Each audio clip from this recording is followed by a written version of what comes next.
Magandang gabi po sa kanilang lahat mga minamahal. Narito po tayo muli sa ating gabi-gabing programa mula Lunes hanggang Linggo sa kalooban ng mga panahon. Sa ganap na alas 7 ng gabi ay mapapakyan po tayo sa ating Facebook and YouTube account para sa maikling pag-aaral sa Tanging Diyos. Dito po mga minamahal, napakalaga po na subaybayan nyo ang ating gawain sapagat napakalaga po ng ating pinag-usapan dito. Tayo po ay nagbabasa ng salita ng Diyos at ating pinag-aaralan ng content sapat na kinalaman sa ating kaligtasan. Isang bagay na kung matandaan yung mga minamahal. Ako, ikaw, tayong lahat ng mga tao sa mundong ito, wala tayong kamatayan. Maaaring magulat kayo. Kamamatay pa lang ng nanay ko, kamamatay pa lang ng tatay ko, kamamatay pa ng kapatid ko. Wala na sila. Tapos bakit sinasabi mo na wala tayong kamatayan? Nakasulat sa Biblia, wala tayong kamatayan. Ngayon, ano ang namamatay? Ang namamatay, yung ating katawang lupa. Nakalagay sa Biblia, dust thou art, and to dust thou shalt return. Ang ating katawan ay nanggaling sa labok ng lupa. Ito ay muling babalik sa lupa, yung ating katawan. Sa mga tuwid, ang namamatay yung katawan. Pero yung katawan na yun ang tahanan ng ating tunay na tayo. Tunay na ikaw, kapatid. Sapat nang gawin tayo ng Diyos sa kanyang kamay, nilikha niya ang ating katawan sa pamagitan ng alabok na lupa. Ayon sa kanyang sariling larawan, wangis sa tanyo. At pagkatapos ay binigyan ito ng laman. Ginawa niya itong katawan na may laman, kumpleto sa organs. Tapos, sapagkat ito'y patay, galing nga sa lupa, yung kanyang nililok na katawan, yun ang ating anyo. Nakadikit tayo. Nakadikit tayo sa ating katawan ng lupa. At sa pagpapalagay ng buhay, sabi ng Biblia, ininga ng Diyos ang ating ilong ng hininga ng buhay. Pumasok ang Espiritu ng Diyos sa ating katawan, ang Espiritu ng Diyos nagbibigay ng buhay. At tayo ay nag-isang kaluluwang buhay. Sabi ng Biblia, man became a living soul. Kaya yung kaluluwa na ibinigay sa ating mahal po, lumapat sa ating katawang lupa.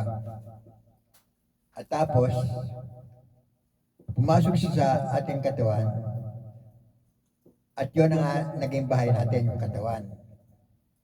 Pero tayo na tao, naging kaluluwang buhay tayo. Kaya kapag ang katawan namatay, tayo na kaluluwang buhay, walang kamatayan, sapat nanggaling tayo sa Diyos. Wala tayong kamatayan, kaya tayong kaluluwang buhay, alis na sa ating katawan lupa, sapat yung babalik sa lupa, sa labok. Yun ang kasaysayan. Ngayon, sa aking babasahin ngayon, makikita natin na ang buhay pala natin parang isang pelikula na may pasimula at may wakas. Merong producer, merong director, at merong mga gumaganap. At ang mga tao gumaganap, pwedeng maging bida, pwedeng maging kontrabida. Yun natin buhay. Kaya dito, babasahin natin ang salita ng Diyos. na parang pelikula. Ang Diyos ang producer, ang Diyos ang director, at siya rin ang scriptwriter. At tayo, ang mga tauhan sa pelikulang ito ng Diyos.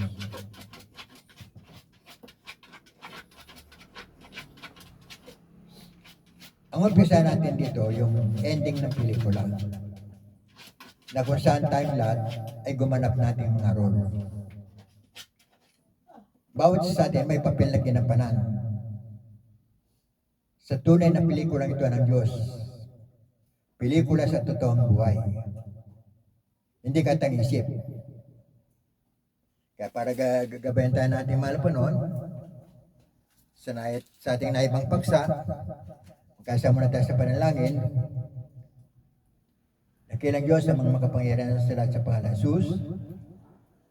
Sa oras ito mahal pa noon ay aking pong ilalahad ang tunay na pangyari sa buhay ng bawat tao, na kami ay parang mga tauhan sa pelikula na ikaw ang may likha at kami ang gaganap sa pelikulang ito.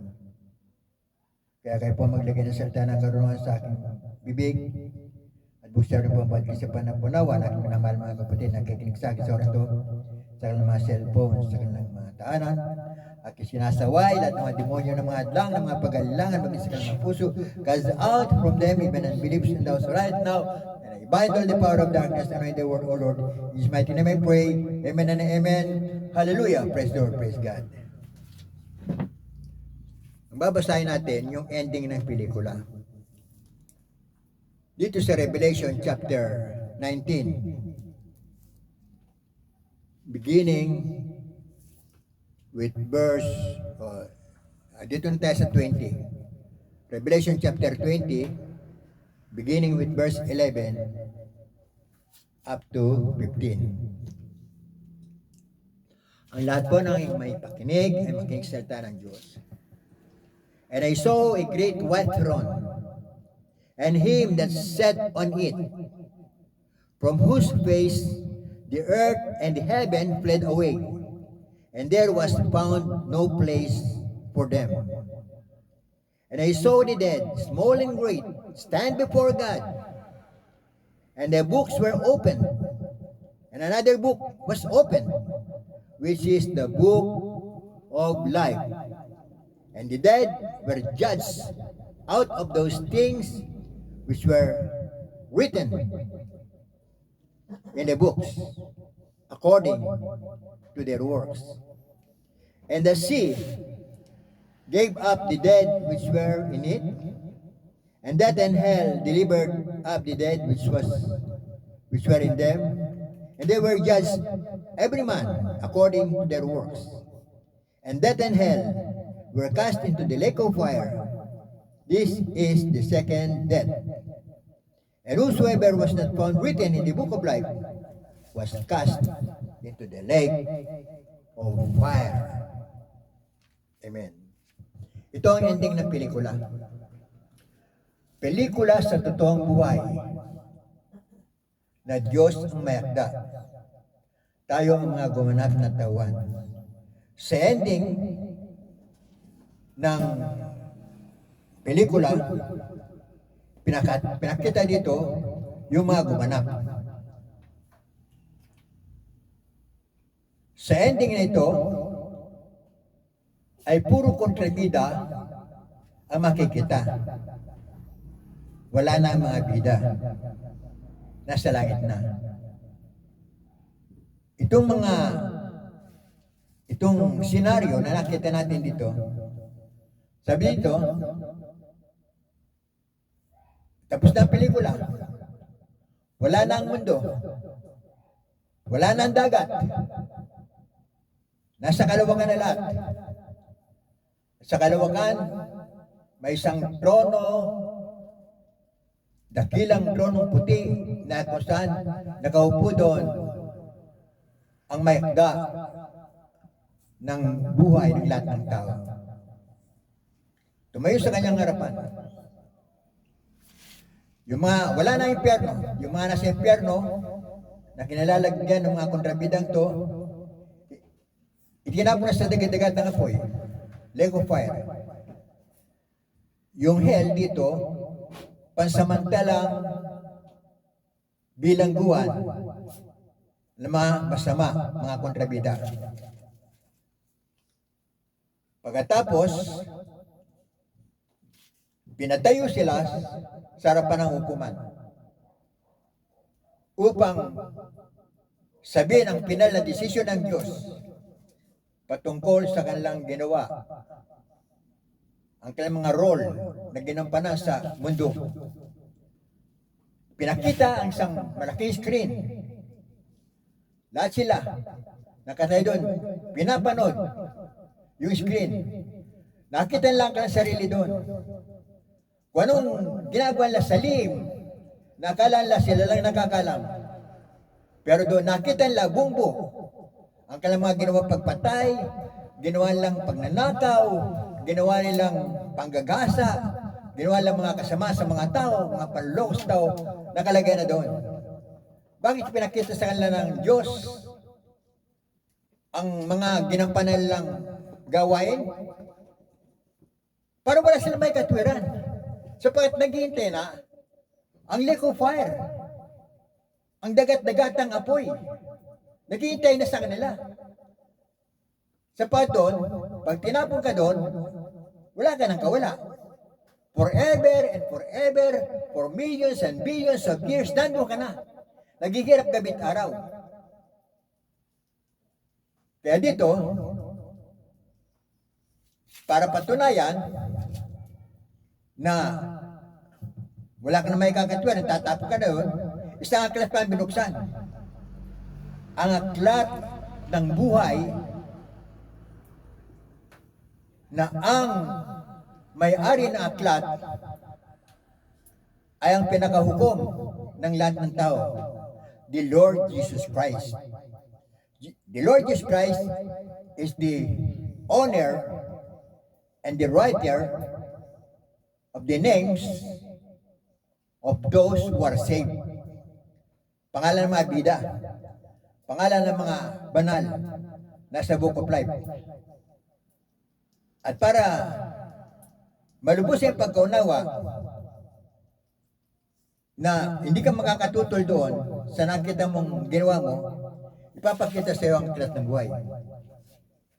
Makikita mo doon na wala doon ang pangalan mo. Hindi ka kasama sa aklat ng buhay. Sapat, nakita mo lang yung mga ginawa, wala ka na may kakatwiran, nakita mo na sa aklat ng buhay, na ginawa ng Diyos na itinapil mo, hindi mo siya kinilala ng Diyos, para siya, tao lamang siya, propeta lamang siya, angel lamang siya, hindi mo naman siyang hukom na magtatapon siya sa dagat-dagatang apoy, tapon ka na doon. Where worms diet not, and the fire is never quenched. Forever and forever, doon ka na maghirap. Damang-dama mo ang init na apoy. Ang apoy ng asupre, damang-dama mo ang lava ng putik. Sapat doon ka nakababad eh. Damang-dama mo sapagkat ikaw isang kaluluwang buhay na wala kang kamatayan. Sapagkat sa oras na yun, nanaisin mong mamatay, pero tatakas ang kamatayan sa iyo. Sapagkat ikaw, kaluluwang buhay, walang kamatayan. Kaya sapul na sapul mo ang lahat ng hirap. Gabit araw, tatangis ka, magsisis ka, nang walang katapusan for millions and billions and trillions of years without end. Nandun ka na. Ngayon, doon sa mga bida, bakit wala sa dyan? Ba't puro kontrabida ang tumaylon? Kasi, hindi alam ng mga bida na sila pinili ng Diyos na maging bida, at ito yung nakasulat din. Dito sa Ephesians chapter 1, beginning with verse 3 up to 5. Kaya itong buhay na to, isang pelikulang tunay nangyari sa tunay na buhay, nakasulat na sa Biblia. From beginning up to end. Ang ginasa natin, yung ending ng pelikula. Itong umpisa. Ephesians chapter 1 verses 3 to 5. Blessed be the God and Father of our Lord Jesus Christ, who hath blessed us with all spiritual blessings in heavenly places in Christ, according as he hath chosen us in him before the foundation of the world, that we should be holy and without blame before him in love, having predestinated us unto the adoption of children by Jesus Christ to himself according to the good pleasure of his will, to the praise of the glory of his grace, wherein he hath made us accepted in the beloved. Amen. So itong isa. Ibig sabihin, wala pang mundo. From the foundation of the world, hindi pa nalilika ang mundo. Wala pang mundo. Hindi pa nalilika. Pero sapagkat ang Diyos ang gumawa ng script, sinulat na niya mula sa umpisa hanggang sa katapusan ang mangyayari. Pinili na ng Diyos ang mga tao magsisiganap. Ang mga bida at mga kontrabida. Ang mga bida, yung mga nagsisunod sa utos ng Diyos na siyang gumawa sa ating lahat. Pinili na niya tayo even before the foundation of the world. Wala pang mundo, pinili na niya tayo. Tayo mga bida sa pelikula na sumunod sa utos ng ating dakilang Diyos at tagapagligtas na Jesus Cristo, may-ari ng aklat ng buhay. Kaya lahat ng mga chosen, pinili, isinulat ng mahal pa ron ang kanilang mga pangalan sa aklat ng buhay.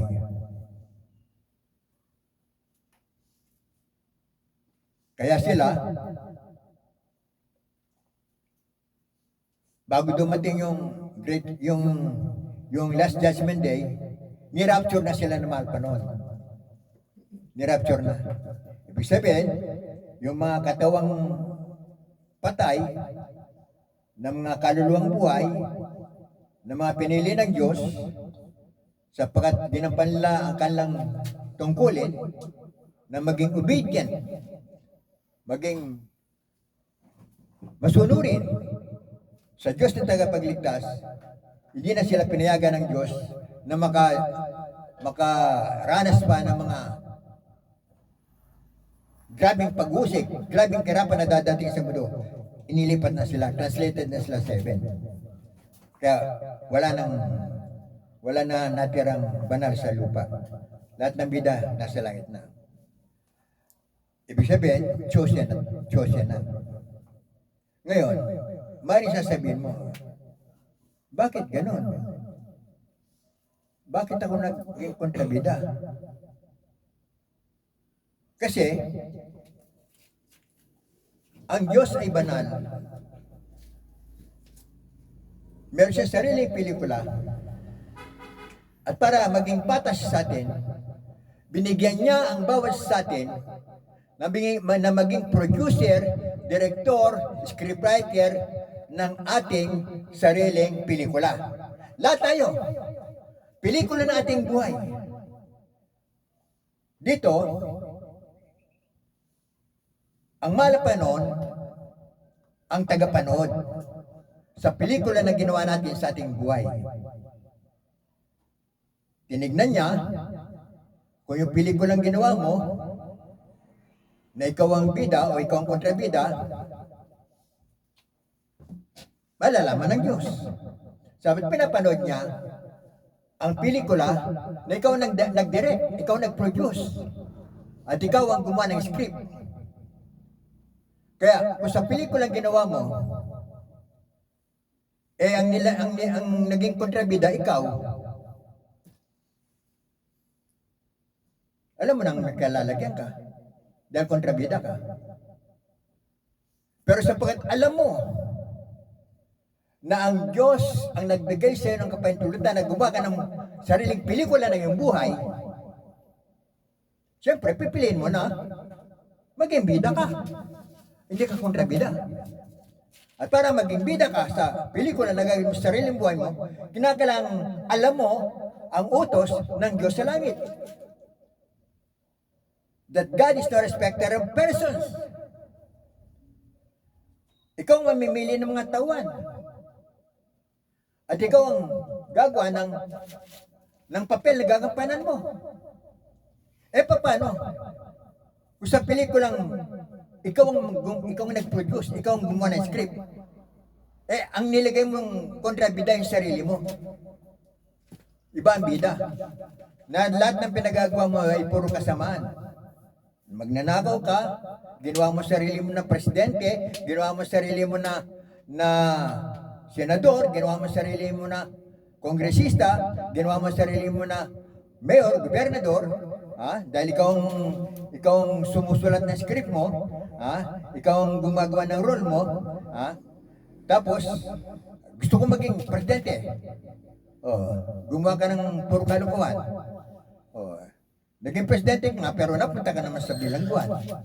Dahil pumatay ka ng maraming tao. Nagnakaw ka. Ginawa mo sarili mo na senador ako. Pero sa flood control, kasama ka sa mga nagnakaw ng bilyon. Ikaw gumawa ng role na ginampanan mo. Ibig sabihin, ikaw nag-direct ng iyong buhay. Ikaw sumulat na script na yung buhay. Gusto kong maging senador ako. Para ka maging senador, gumastos ka. Naalal ka. Pero maging senador ka, hindi ka naglingkod sa bayan. Ang ginawa mo, nakaw dito. Flood control, mga proyekto na magkakamalagan sa salapi. Ginawa mo, ikaw ang nag-direct ng sarili mong buhay. Nanonood ng Panginoon. Nakikita yung pinagagawa mo dahil siya, binigyan niya tayo ng karapatan na gumawa ng pelikula na sarili natin yung buhay. At siya nanonood. Kaya wala kang kaligtas-ligtas. Sapat nakikita niya, ang lahat ng ginagawa, nanonood siya sa pelikula ginawa mo na ikaw ang bida at ikaw ang kontrabida. Nalalaman ba na yan? Lahat tayo, binigyan ng Diyos ng free will. Hindi tayo ginawang mga robot. Tayo magdidirect ng ating buhay. Nagutos ang mahal Panginoon. Love God. Love your neighbor as yourself. Dapat, kasama sa pelikulang ginawa mo yun. May utos ng Panginoon. Ibigin ko ang Diyos. Ibigin ko ang kapwa ko tao. Pero dahil ikaw ang producer, ikaw ang scriptwriter, ikaw ang director, ba't ko susundin yun? Ako ang director ng buhay ko. Ako masusunod. Nakikita ng Diyos yun. Nalalaman ng Diyos ang pelikulang ginagawa mo para sa sarili.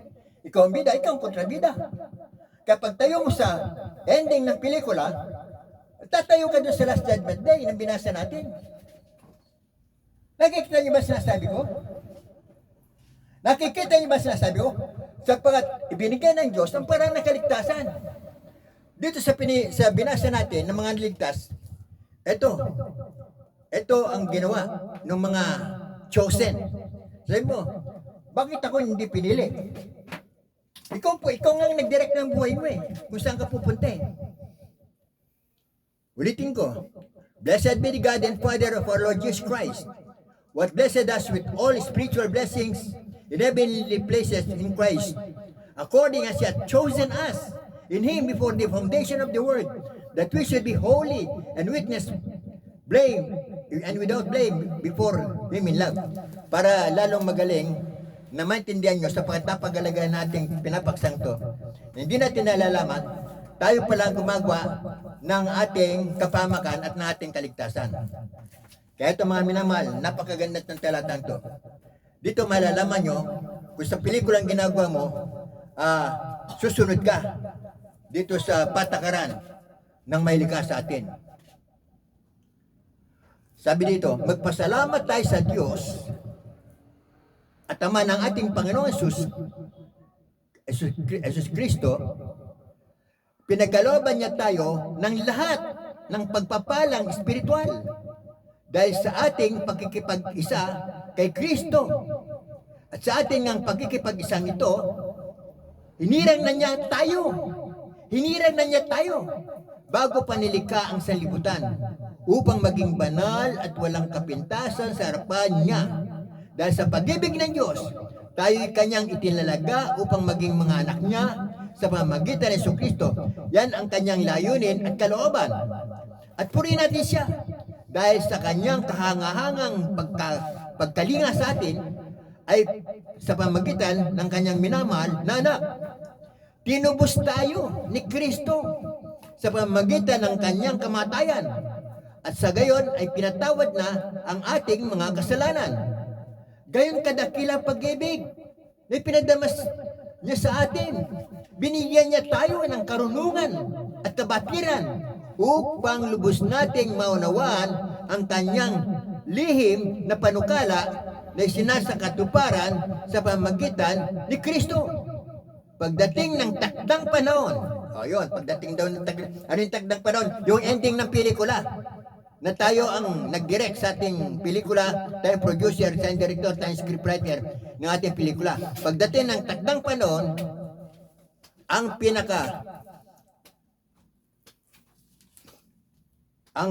ang panukalang ito ay pag-isahin kay Kristo ang lahat ng nasa langit at nasa lupa. At dahil kay Kristo, sabi ng Apostol Pablo, kami naging bayan ng Diyos na nagsagwa ng lahat ng bagay ayon sa kanyang panukala at kalooban. Nangyari ito nang kami hirangin niya noon pang una. Kaming mga unang umaasa kay Kristo sa lalong ikadadakila niya. Kayo man, tayo raw. Tayo rin. Kayo man ay naging bayan ng Diyos nang kayo'y manarig sa Kanya. Matapos niyong marinig ang salita ng katotohanan, ang mabuting balita na nagdudulot ng kaligtasan, kaya't ipinagkaloob na sa inyo ang Espiritu Santo na ipinangako ng Diyos bilang tatak ng pagkakahirang sa inyo. Ang Espiritu ang katibayan ng mga pangako ng Diyos sa ating mga hinirang hanggang kamtan natin ang lubos na kaligtasan, purihin natin ang kanyang kadakilaan. Amen. Ngayon, ito. Ang nagsulat nito si Apostol Pablo. Si Apostol Pablo, binigyan din ng karapatan ng Diyos na gumawa ng kanyang sariling pelikula. Pelikula ng kanyang buhay. Si Apostol Pablo ang producer, si Apostol Pablo ang director, si Apostol Pablo ang writer, ang scriptwriter ng kanyang buhay sa pelikula at nanonood ang Diyos. Sa pelikulang pinapanood ng Diyos sa buhay ni Apostol Pablo, nakita niya na kontrabida. Parang kontrabida ang papel ni Apostol Pablo. Dahil yung mga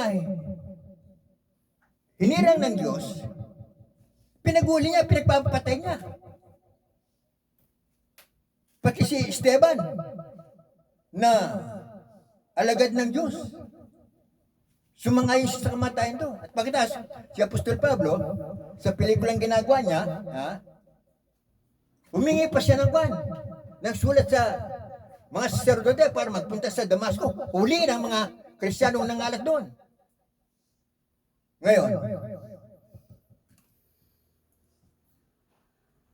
dito, hindi alam ni Apostol Pablo na kabilang siya sa hinirang ng Diyos na maging alagad niya, maging tagapangaral niya ng kanyang salita. Hindi alam ni Pablo yun. Ang alam niya, gumagawa siya ng pelikula, siya nagdidirect. Gusto niya siyang maging bida doon sa mga sacerdote, hinuhuli niya. Pinapasok niya sa bilangguan mga Kristiyano. Ngayon dito, sapagat pinili siya ng Diyos, nagpakita sa kanyang mahal pa noon na pumili sa kanya. At ang sabi sa kanya, binigyan siya ng pagkakataon. Binigyan siya ng pagkakataon. Nung papunta niya sa Damasco, biglang nagliwanag. At pataas na subasog siya sa lupa. Nabulag siya, sapat napatingin siya sa liwanag. Narinig niya tinig. Ano sabi ng tinig? Saulo, Saulo, bakit mo ako pinaguhusig? Nagulat si Apostol Pablo. Ang usig niya, mga Kristiyano. Bakit yung nagsalita sa liwanag? Sabi, ba't mo ako pinaghusig? Hindi, sa loob ni Pablo, hindi magsinusig. Inusig ko mga Kristiyano. Ano sabi ng mahal pa noon? Ang ginawa mo sa kapwa mo, sa akin mo ginawa. Kaya sabi ng mahal pa noon, ba't mo ako inusig? Inusig mga Kristiyano, ako ang inusig mo noon. Tapos,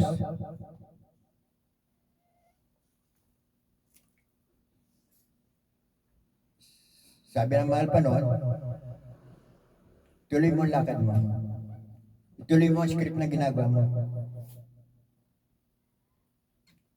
Inakay siya ng mga sundalo na bulag. Dinala siya sa bahay doon. Tapos, napag-isip-isip niya, ibang usapan nito. Nagpakita sa akin ng Diyos ng mga Kristiyano. Tapos, nagkaroon siya ng pangitayin.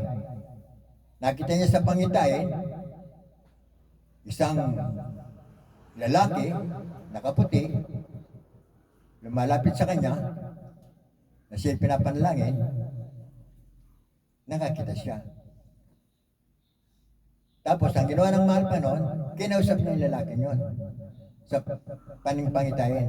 Magpunta ka sa isang bahay na tinutuluyan ni Saulo. Panalangin mo siya para siya makakita. Kaya yun na nakita ni Apostol Pablo. Malapit sa kanya si Ananias na kinausap na mahal pa para siya ay pagalingin. At pagkatapos, sabi na Ananias sa kanya, Saulo,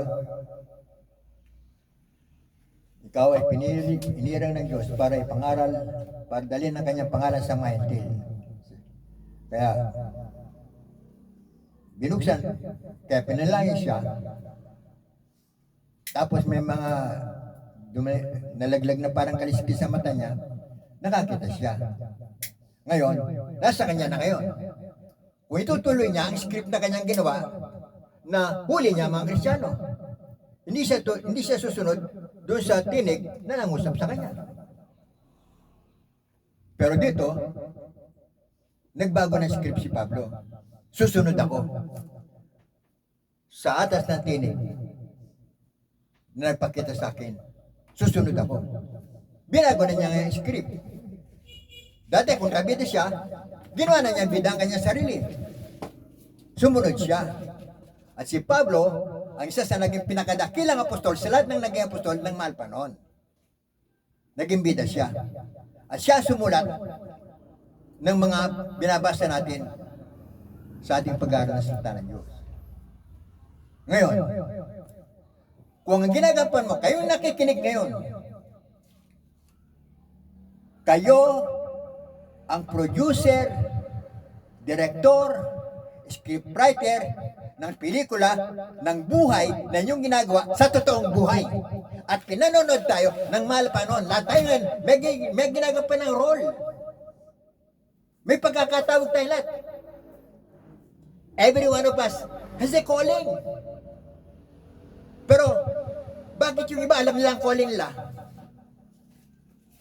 Sapagkat, sumusunod sila sa utos ng Diyos. Bakit yung iba? Anong calling ng iba? Kumain, magtrabaho, pamilya, wala ng Diyos, wala ng simba-simba, siya nagdidirect ng buhay niya, lahat ng ayaw ng Diyos, ginagawa niya, Sapagkat siya ang direktor, siya ang scriptwriter, siya ang producer ng pelikula na kanyang ginagawa. At pinapanood siya ng Diyos. Kung yung pelikulang ginagawa niya para sa kanyang sarili, ay siyang bida o siyang kontrabida. Dahil sa ending ng pelikula, doon siya atulan. Doon siya atulan ng Diyos sa ending ng kanyang buhay. Yung sinasabi ending dito ng pelikula, ending ng kanyang buhay. Kung siya ay naging bida sa pelikula na kanyang ginawa, kaya dito wala tayong masisisi mga minamahal. Hindi natin pwede sin ng Diyos. Bakit tayo pinaghirap?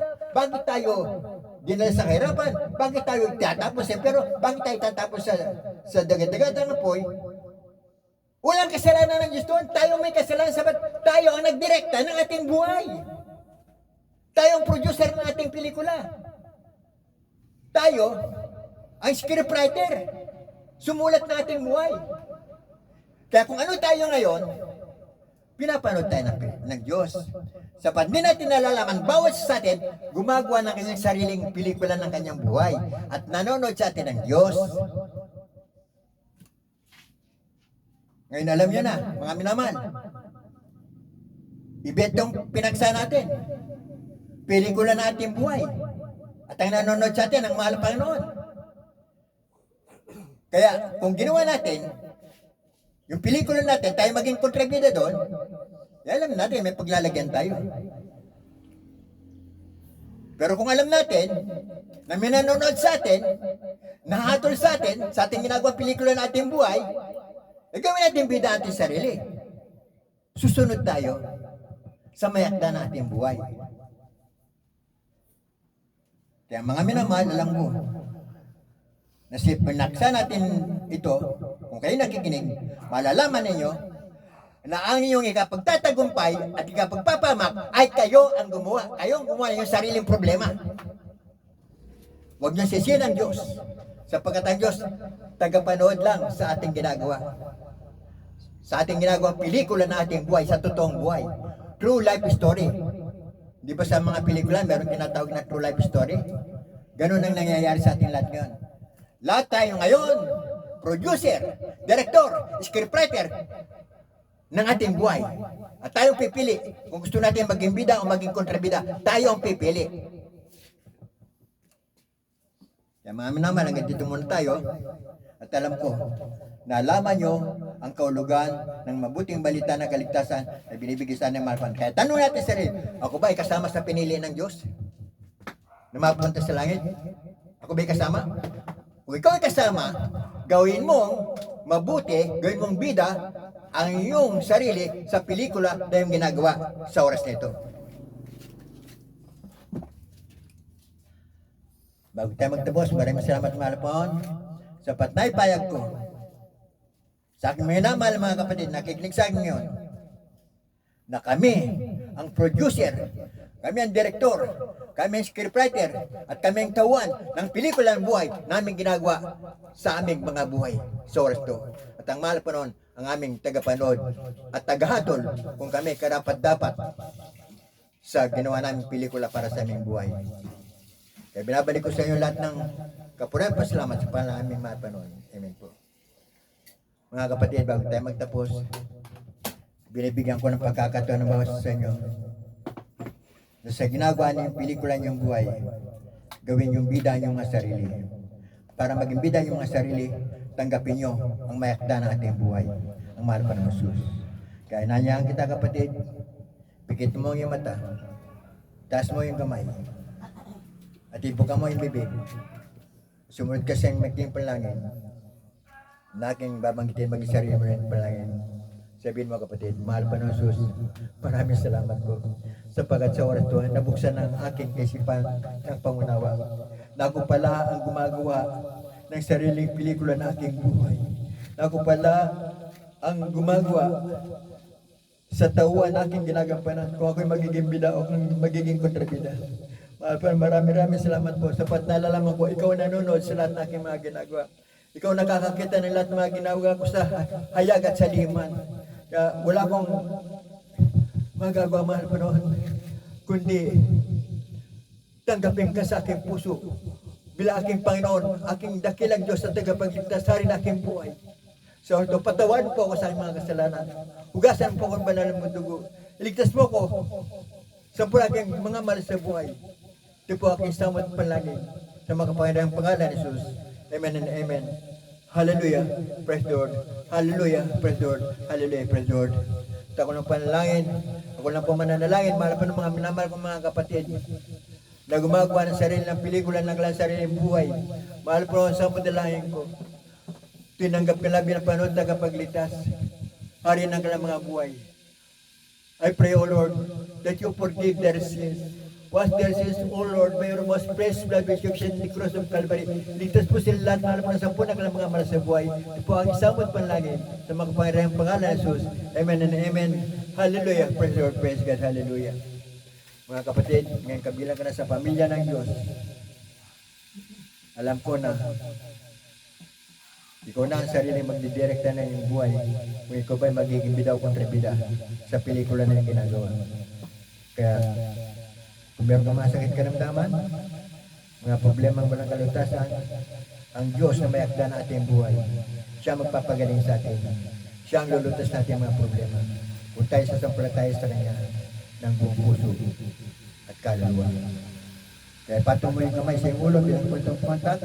Isang kamay sa bagay may sakit. Banggitin mo kapatid. Mga sakit karamdaman gusto mong bumalik. Banggitin mo ang problema na yung kinakarap sa buhay na wala tayong magagawa. Kundi ang mahal pa lamang ang ating pag-asa, ang ating kaligtasan. Kaya habang pinanalangin, magpag-usap sa mahal pa na mula sa ulto,